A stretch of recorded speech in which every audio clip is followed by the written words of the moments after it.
അസ്സലാമലൈക്കും. സൽമാനെ, ഇങ്ങോട്ട് വാ. ഇവിടെ വന്ന് കുത്തിരി. ഈ അല്ല കൊറേ കഥ ചോദിച്ചായിരുന്നിനെ. ഇന്നേ ഞാൻ എനിക്കൊരു കഥ പറഞ്ഞ നമ്മൾ ഉമർത്തങ്ങൾ കാലത്തായിരുന്ന ഒരു സംഭവ കഥ. നമ്മളെ കഥ നടക്കണേ കുറച്ച് കണ്ട് അവിടെ റോമില. അവിടുത്തെ രാജാവാണ് കൈസർ. മൂപ്പർക്ക് മുസ്ലിങ്ങൾ ഫിയർ ആയിരുന്നു. അതിലോട്ടെ മുസ്ലിങ്ങൾ തന്നെ മൂപ്പര് നമ്പർ 1 എണ്ണി. അങ്ങനെ ഒരു ദിവസം എന്തൊക്കെ കാരണം പറഞ്ഞ് കുറച്ച് മുസ്ലിങ്ങൾ മൂപ്പര് ബന്ധാക്കി. അതിലുള്ള നമ്മളെ കഥാനായകൻ അബ്ദുല്ലാഹ് ബിൻ ഹുദാഫ. മൂപ്പര് കുറച്ച് പറയുകയാണെങ്കിലേ അൺസ്റ്റോപ്പബിൾ.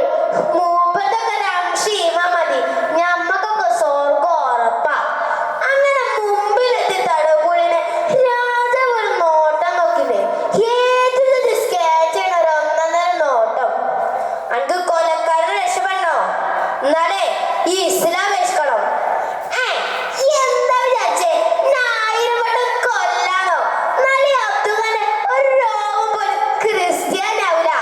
ചെറുതായിട്ടൊന്ന് പണി പാടെ കൈസർ ഇത് പുറത്ത് കാണിക്കാതെ അടുത്ത ഓഫർ നീട്ടി. വേണ്ടാള് പെശകള്ളോ. എന്ത് വില കൊണ്ട് വഴി നസ്രാണിയാക്കണം. ഈ ഭാഷയില് കൈസർ പറഞ്ഞേ എന്റെ വലിയൊരു രാജ്യത്തിന്റെ പകുതി ആൾക്കാരാ. എന്തേ ഇപ്പൊ മതം മാറാൻ തയ്യാറാണോ? ഇത് കേട്ടപ്പോ അബ്ദുള്ള വലിച്ചിരി. കൈസറെ, ഇങ്കിങ്ങി റോമ ഫുൾ എഴുതി തരാൻ പറഞ്ഞാലും എനിക്ക് നബി എന്നാ വലുത്. ഇത് കേട്ടപ്പോ കൈസറിന്റെ കൺട്രോൾ പോയി. കൊല്ലും ഞാൻ. എന്താ ചേച്ചി? ഓ, അബ്ദുള്ളന്റെ മാസ് ഡയലോഗ്. പിന്നെ കഥങ്ങ് മാറില്ലേ. 2 ചെമ്പ് നിറയെ എണ്ണ തളിപ്പിക്കാൻ കൈസർ പറഞ്ഞ്. എന്നിട്ട് അതിലേക്ക് 2 പാവ മുസ്ലിങ്ങളെ എന്നെ കൊല്ലും ചില കണ്ണു ചോരില്ലാത്തല്ലേ. ഞാൻ അബ്ദുള്ള നേരെ ഡയലോഗാ. ഇങ്ങെങ്ങാനും മതം മാറില്ലേ അടുത്ത തീയാ. പക്ഷെ അബ്ദുള്ള പറഞ്ഞില്ല. ഇതേ മുതല് വേറെ ഇല്ലാന്നല്ലേ പറഞ്ഞേ. കൈസറൊന്ന് ഞെട്ടി. പിന്നെ ഒരു അലർച്ചയിരു. ആരിവിടെ? അബ്ദുള്ളയെ എണ്ണയിലോട്ട് വലിച്ചെറി.